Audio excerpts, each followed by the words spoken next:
Welcome to the Brand Success Podcast, where you'll hear amazing stories from people like you who overcame their fears, frustrations, and obstacles on their way to brand success. Join us to be inspired by how they persevered, pivoted, and powered on to success. Not easy, but they did it, and so can you. Have you often seen other businesses and other brands be very successful? And you wonder, why can't I achieve that same success? Is there something that I'm doing that's wrong, or I should be doing more of, or I could be doing better to have brand success? I'm Kay Wagner. I'm your host for this show, Brand Success. And I'm delighted today because we have Karen Loftus, who owns her own company and has built a very successful brand, and it's called Women's Adventure Travels. And Karen's going to tell us her story. She's going to give us some of the secrets of brand success. And I think you're going to be up for a real adventure with Karen. So Karen, take it away. Thank you, Kay, and thank you for having me here today. I am thrilled to be here. So yes, as Kay mentioned, my name is Karen Loftus. I am the adventuress-in-chief of Women's Adventure Travels. It's an all-women's travel company that actually launched a year ago today. So today is... Oh, congratulations. Thank you. I didn't realize it till this morning. Great. So it has been long in the works. I've long been a traveler. I have probably been traveling about 20 years. Mm-hmm. Actually started as many years ago as an international comedian. So I started in LA, and then I moved to London, and my career really took off as a comedian when I went international. So 20 years ago, next month, actually, I did my first international comedy gig, and believe it or not, it was in the Middle East. So that was when really the travel bug hit me, and I've never looked back. So I spent 10 years on the road touring internationally as a comedian. I toured the troops. I entertained the troops, performed in festivals, conferences, what have you. And the last 6 years, I toured internationally, and the last 4 with my own solo concert called American Woman, a one-woman comedic invasion. So after doing that quite extensively, I did take a break, and I was living in LA at the time, and someone asked me if I wanted to work the red carpet. And at that time, I was interviewing celebrities and stylists and covering the whole Hollywood lifestyle, which I loved, and it was super fun. And in that time, someone asked me if I wanted to go to New Zealand to cover this, what's called the Cocktail World Cup. So that was my first assignment. That was over 10 years ago. And it was an easy segue. People were like, why did you stop performing? I don't understand. But it was actually very seamless. And then I said, I still travel the world and tell stories, but I now put on the page what I want to put on stage. So I spent 10 years working as a travel writer, a global photographer. And between the combination of both of those careers, I've been privy to travel to all 7 continents. I've been to 75 countries. And through my tenure as a travel writer, I've met like the best tour operators. I've met hoteliers, architects, artisans, as well as village people and the best guides on the ground and safari in South Africa and all over Africa, actually. So it was in that time, people often say, when did you get this idea for this travel company? It was in that time, almost out of the gate, when I started touring as a travel writer, that I saw that something happened when women traveled together.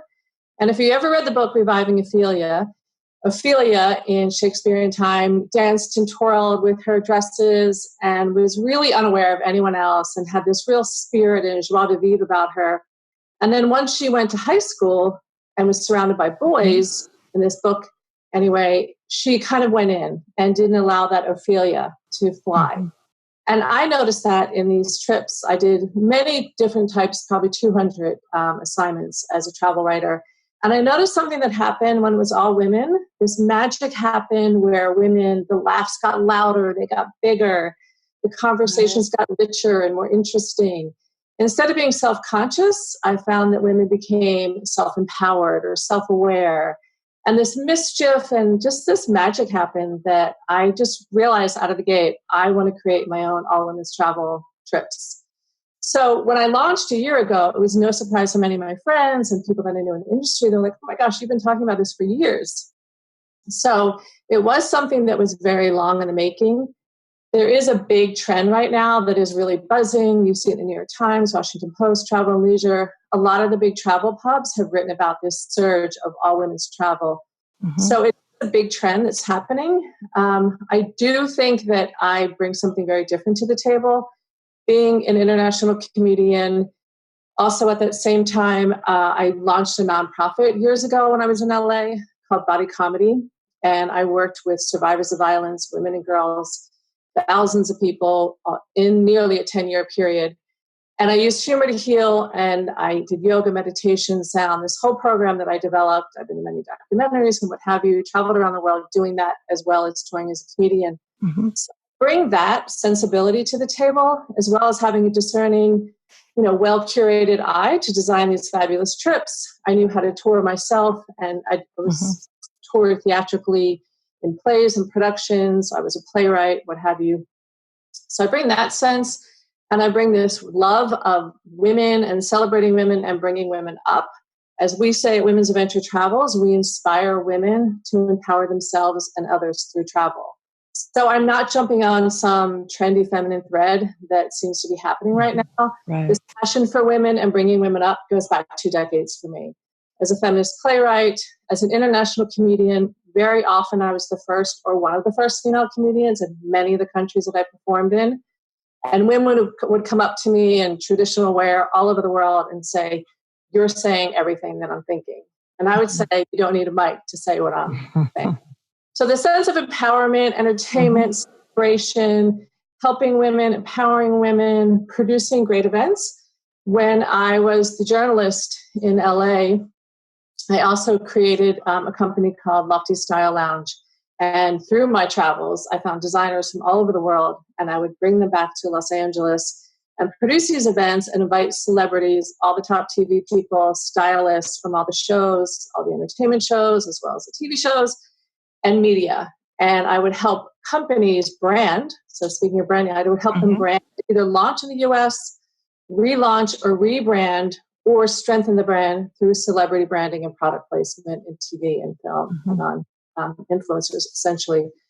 So I also have that eye of producing these great, fabulous events, dealing with probably the highest end clientele or caliber that you could possibly deal with. So I know how to cater to people, make sure they're having the most amazing time. I know how to entertain people and read a room. But more importantly, it's the passion for women, and it's my celebration of women and empowering them. And on all of the Women's Adventure Travel trips, one thing that we do is that we have a feminine thread throughout all the trips. So we support women-run businesses, women-defying odds.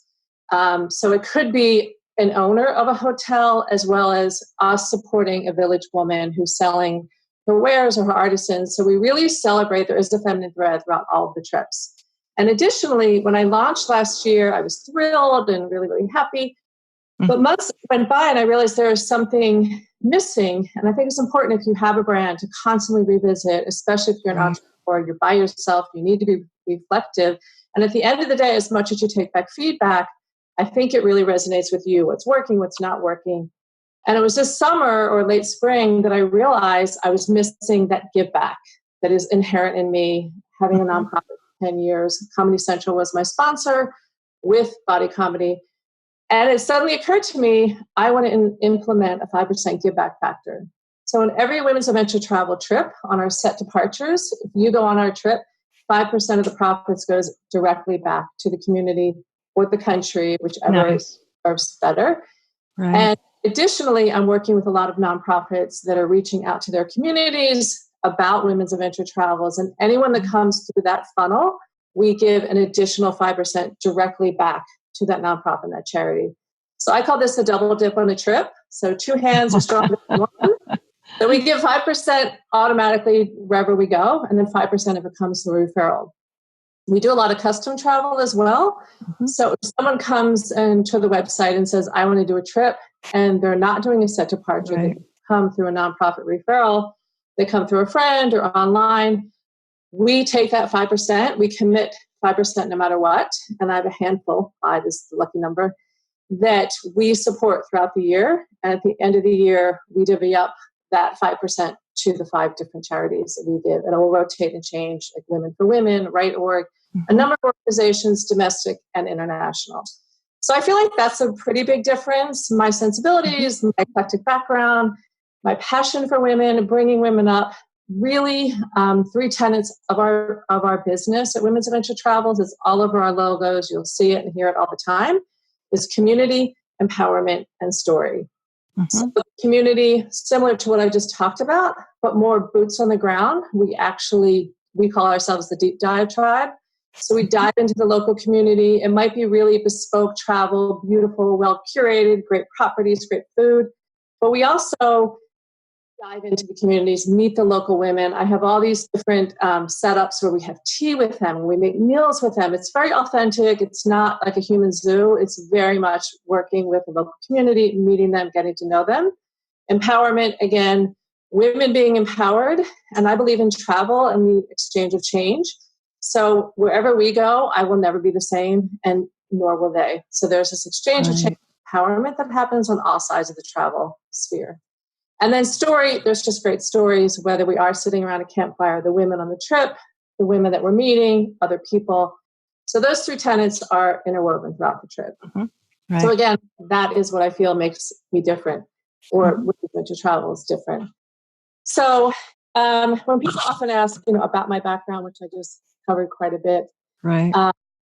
I started at studying marketing at University of Maryland, went to New York to become an actress, moved to LA, quickly arrived. It was Me Too times 2000, because it was back a couple years ago, which really drove me to be a writer and to take control, to become an entrepreneur. I kind of pulled back and created my own work, which was, again, ahead of its time. Nobody was producing, writing, performing projects at the time. And then going from there to the comedy, the nonprofit, the travel writing, working in Hollywood, all coming full circle. And as I say, I feel like I'm taking all the past and the present, seamlessly weaving it together to form this fierce feminine future. So that is what Women's Adventure Travel is. One question that I do get often asked is that people sometimes feel intimidated, like, oh, is it too much adventure? True adventure doesn't mean that you're hanging off a cliff face, although it does if you want. Adventure travel is really about authentic, immersive, responsible, sustainable travel.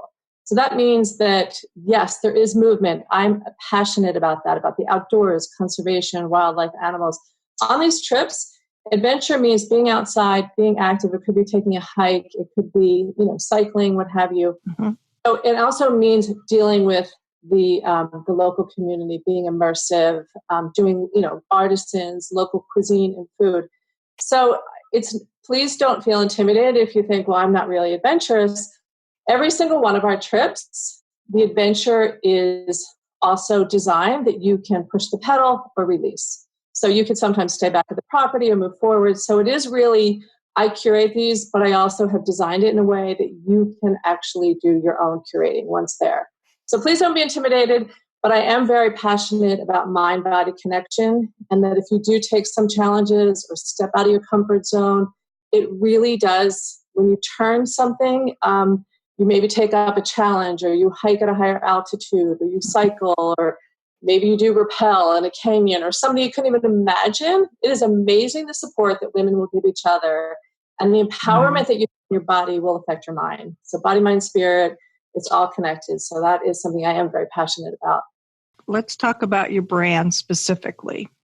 Not just the experience that people have on the trips, but the questions related to what are the challenges? You're a year into it. What are some of the challenges and opportunities for the brand that you're seeing? I would say the challenges, which I touched on lightly, is that it is very buzzy and trendy right now. And I wouldn't say it's saturated by any means, but it is amazing. When I actually reached out a little over a year ago to partner with tour operators, they didn't have anything on the books for women's travel. And I introduced it to many and quite prominent companies, as a matter of fact. And it's amazing that in a year's time, so many people have jumped on the bandwagon. So I would say the challenge is the competition is incredible. that huge companies to boutique have jumped on, because big companies out there are seeing 60% of their travel is women versus men, 60% of adventure is women versus men. Mm-hmm. So there's a surge of all women's travel. There's an interest in it, which is phenomenal. It's, I think, very competitive. So I think that's a challenge I didn't foresee, because there wasn't much of it when I was working on this. And then it just snapped overnight. Right. So an opportunity, I think, in my career, I was ahead of the curve more often than not. Being a comedian, I was a competitive golfer as a kid. It was unheard of to be a female golfer. It was unheard of to be a female comedian in the Middle East, let alone all throughout Europe. So opportunity, challenge, I think oftentimes they collide and become one. So back then it was a great opportunity. I was a novelty, but in a way I was too far ahead, and people would say, I don't know what to do with you. So in this vein, it's a challenge, but I think it is an opportunity similar to any business. There's, as long as you have your niche, you know who you are, your differentiation, what makes you specific and different, I think there's potential to rise and create your own. Right. So what are 3 key points that you would share with people as they are starting their brand or trying to make their brand more successful? I think you're very unique in terms of your background and how your background kind of all came together to create this brand. So even though you've been in business for a year, it's like you've been in business for a long time. You have a network that goes way back, and a network that certainly is of a very high caliber. So what 3 items, 3 most important things would you say to somebody who's trying to increase their brand right now? I would say vision and commitment. So I think being laser sharp, who you are, what you're doing, what you're bringing. You have to be, especially in today's market, no matter what it is, because of the web and all the social media, there's so much noise, business, and busyness that I think you need to be super, your vision needs to be clear, and you need to be committed. So there's no kind of coming into something. You have to be full on, full tilt, lean in, whole 9. The other, I would say, mojo, money, power, PR, meaning it doesn't hurt to have money, because it's a lot of work. So to help with, PR and marketing and social media, and having a team to help with the graphics, and if you're doing video, so manpower, PR, money, mojo, it takes a lot. So I think everybody has to jump out, whether you're ready, whether you have a team, mojo, money, or not. But if you have some of that behind you, I think that's really, really, really helpful. Because again, it is so competitive. Right. And I would say the third is collaboration. So partners, collaboration, even the influencers that are so huge, they might have 1 million followers, but they then do a contest together. You see that, and they will share their audience. So collaboration at that level to, I'm collaborating and partnering with nonprofits right now, and community. So as much as we're social media, I think there's a lot to be said about, I go to a lot of women's events. I get up and speak. I love meeting people. I'm best in a room. So as much as I'm a writer, I'm at my best in person. So I think collaboration and partnership, but also being alive and in the moment. And it could be one person, or just being ready to actually have that one-on-one human connection with collaboration. Right. And as far as like looking and thinking, do I wish I had done something differently? Which we kind of touched on a little bit. I would say I'm not one to, hindsight is 2020. I'm not one to compare and despair, because that doesn't really get you anywhere. To think, I wish.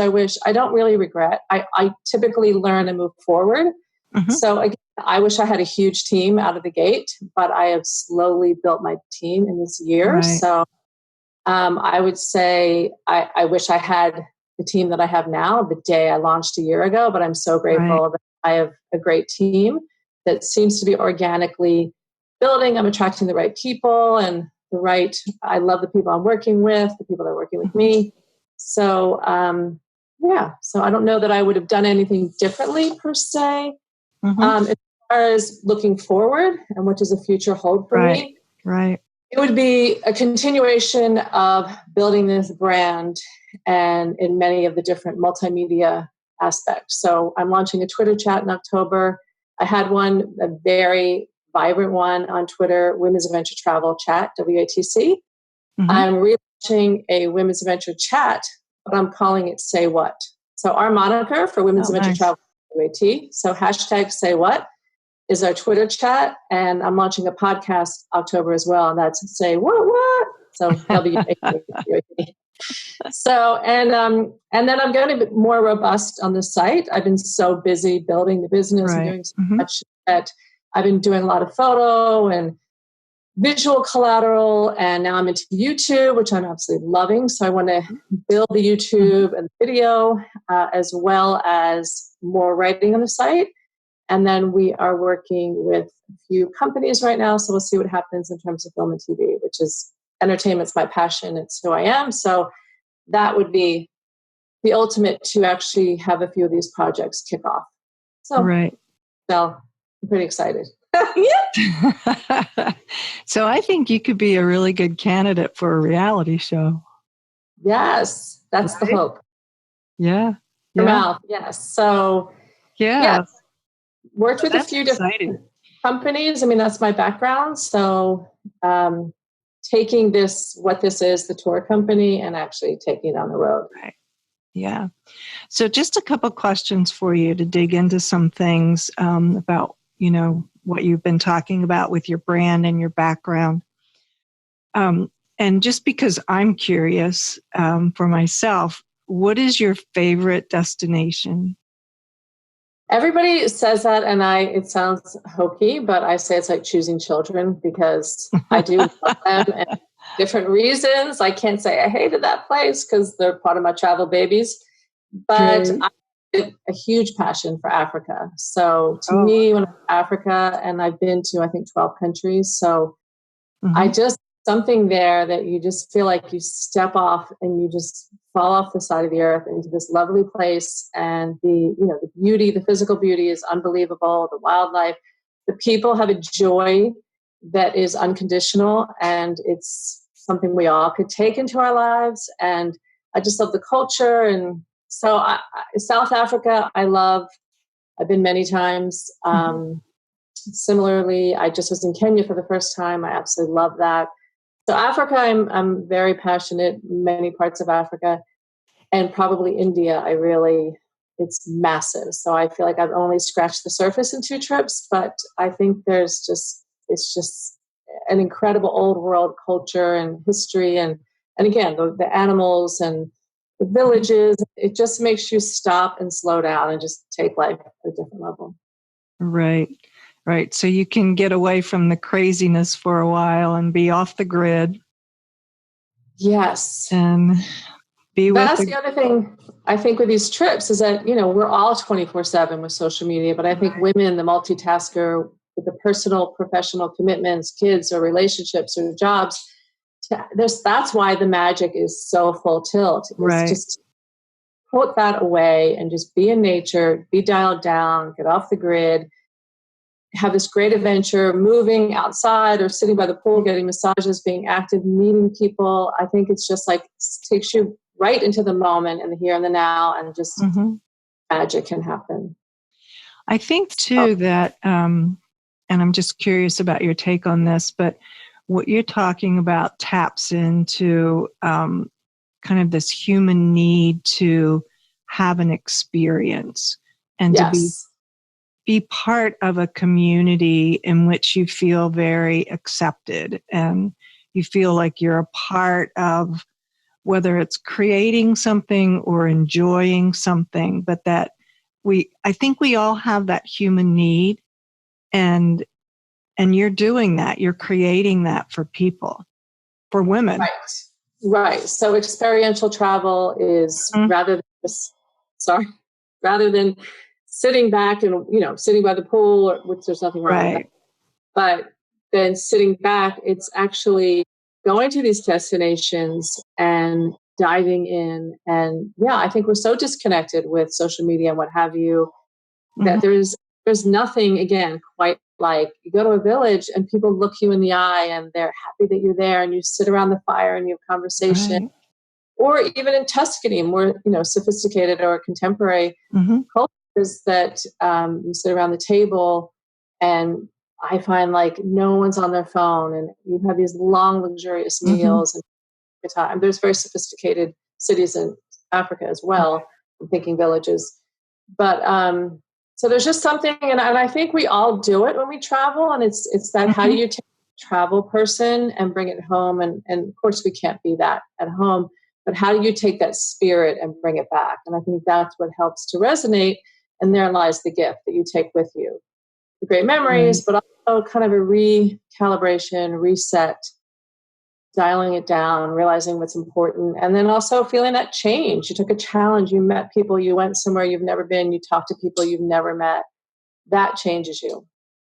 Yeah. And I think for women, and I can only speak, about this for myself, but you would know, I think there's also a sense in traveling with a women's group, maybe a greater sense of security and safety than if you were traveling by yourself or just one or two other women. Right. Because there are I was a solo traveler as a comedian. I would get on a plane, go to the middle of nowhere, hope that the producer was on the other side, hope that this really was happening. But solo travel is another huge surge, male and female, but particularly skyrocketing in female, and it has been for years. But a lot of people say, I don't want to bring my friends, I don't want to bring my past into this new future of travel or this window that I'm doing. So they do travel alone, but they will join a group, mine or otherwise, for exactly that same reason you just said. Right. They want to be alone, they want to have the experience, they're going somewhere new. But there's something to be said about the trip is taken care of. You don't have to, figure things out, how to get there, and you are safe. Especially certain countries, it is, it is wise in some cases to be well looked after. And so, yeah, absolutely, it's safe. It's, the place, the water's clean, and so all of that's taken care of. For sure. Right. Yeah, and I think that's a big checkbox on the list. Is being safe, especially today. I mean, you don't know, and I love traveling alone, and I love traveling alone in a group, and I love it all does something different. But yes, especially if women have never traveled alone, they can't even imagine it. But they say, I'm going to put my toe, just take a baby step. I'm going to travel alone, but I'm joining your group. Then they go, wow, this is amazing. Yeah. So yes, good. So one of the things that I didn't tell you, Karen, when we started was that I do a brand quiz at the end. Okay. So you can't flunk this quiz because it's a brand preference quiz. Okay. So are you ready? The student in me is like super serious right now. Go ahead. It's quiz time. Okay, so which of these brands do you prefer and why? Pepsi or Coke? Coke. Why? My mom, there's so much history in it, it brings me almost to tears. My mom to this day drinks Coke every day, and my great Aunt Mag, who's my favorite relative of all time, she ate nothing, but she lived on Coke. So I'm a Coke kid. Okay, great.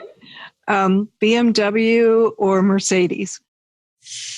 Ooh, that's tough. I'm going to go with Mercedes, maybe because I've had a little more experience in Mercedes. It just feels luxe, and I've had good experiences with Mercedes. It's sleek, sexy. I'm in. Right. Okay. But I would cheat on Mercedes with BMW. What? I said I would cheat on Mercedes with BMW. Okay. Uber or Lyft? Uber. And why? I probably just the brand recognition. I used Uber first. I do use Lyft, and in certain markets, I think I like Lyft better in LA.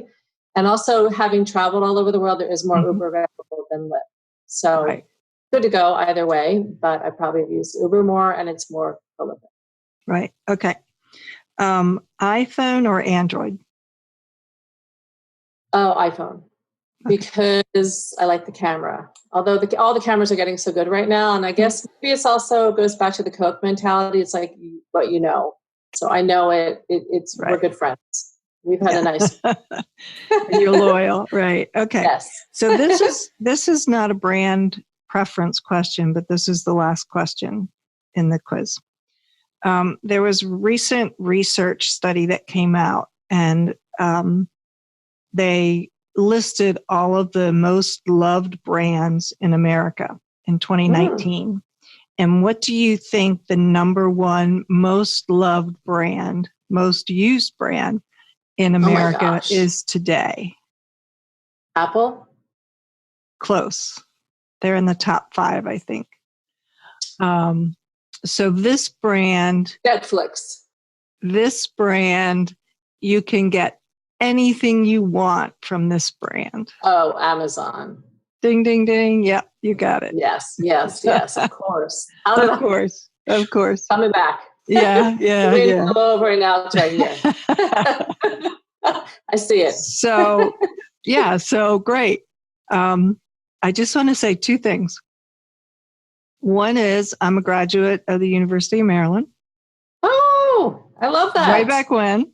And the other thing is I'm also a golfer, but I didn't start playing when I was a kid, unfortunately. Wow. Oh, I love that. Yeah. I love that. Yes. Yeah. Do you play now? I do. Oh, nice. Not well, but I love the game. Do you still play? It's a shame because we grew up on a golf course, like from April to October, pretty much dropped at the course. And in the summer, we were there like 12 hours a day. We were golf rat kids, 100%. My dad was an avid golfer and all 4 of the kids were, and we all competed. And so obviously it's a very expensive game and a big commitment. So I haven't, in my artistic living all over the world, I haven't joined a club per se, but I do pick up every time I travel. And the opportunity presents itself because I've been to amazing courses all over the world. And I've written a lot about golf in Vogue and Architectural Digest. And so the passion and that lifestyle is still a part of me. Good. And a lot of history. There's the Coke, the golf. There's my family of Coke is golf. I watch on Sundays. I still watch. I love watching the tournaments. And, yeah. So did you see The Biggest Payday? The FedEx? Day? Yeah. Yes. Not Ricky Fowler. McElroy. Yeah. $15 million in one day. That would be nice. One can only hope, right? All right, Karen, thank you so much for your wisdom. And I would love to see you on the stage because I have a feeling you would be killer funny. Okay. I didn't know if you were going to tell us jokes today or not. But yeah, I am speaking. That's the other thing that's on the horizon in the future. I'm doing a lot more speaking engagements, which is kind of close to the stand-up storytelling speaking. So that's back as well. Right. Yeah. You'll see me. Perhaps. Okay. Congratulations. Thank you, Kay. First year of brand success. I think that's really awesome. And to our friends out there who are watching and, enthralled with what Karen's doing, you'll see her information, her contact information at the bottom. Feel free to contact her directly. Thanks again, Karen. And that's a wrap. Thank you. You just heard another great formula for brand success. What's your secret sauce or magic formula? Post your story on our Facebook page called Brand Buzz. Then come back soon for the next brand success story that's cooking up right now.